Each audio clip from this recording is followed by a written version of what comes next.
The power struggle at USADF, a David and Goliath showdown over African development. The hallowed halls of the U.S. African Development Foundation, USADF, witnessed an unprecedented clash on Wednesday afternoon, a dramatic standoff that transcended mere bureaucratic procedure and exposed a deep-seated power struggle at the heart of American foreign policy. The scene, USADF's Washington headquarters.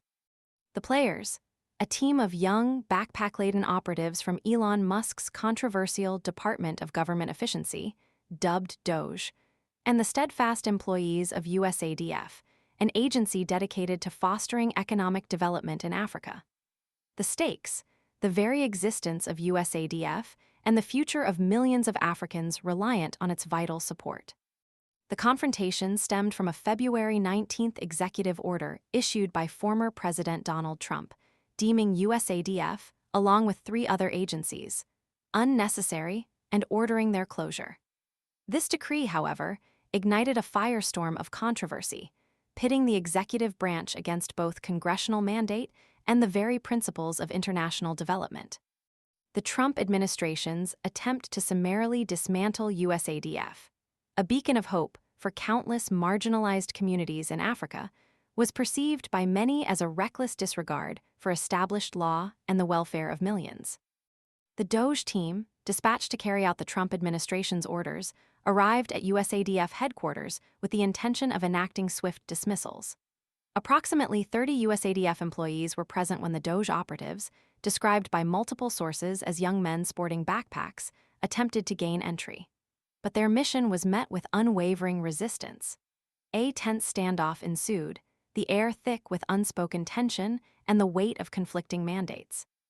USAD staff, loyal to their mission and acutely aware of the potentially devastating implications of the agency's closure, resolutely refused entry to the Doge team. A critical piece of evidence emerged. A letter from the USADF executive director, penned in his absence, explicitly instructed staff to adhere strictly to established procedures, prohibiting any meetings of this nature without his express presence. This letter, obtained by The Hill, served as a powerful testament to the USADF staff's commitment to procedural due process and their defiance of the Trump administration's unilateral action.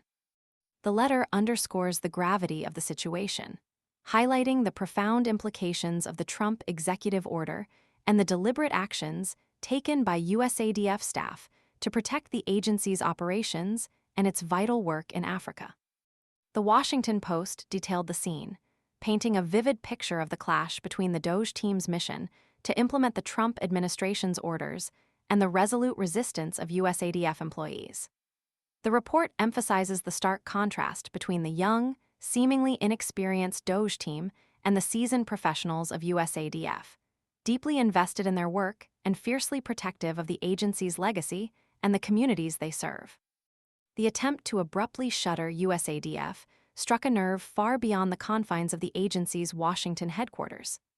Democratic members of the House Foreign Affairs Committee vehemently condemned Trump's executive order in a February 24th letter, asserting that any attempt to unilaterally dismantle the USADF through executive action violates the law and exceeds the constitutional limits of executive authority. Their statement underscored the legal and ethical challenges inherent in the Trump administration's decision, raising fundamental questions about the balance of power between the executive and legislative branches.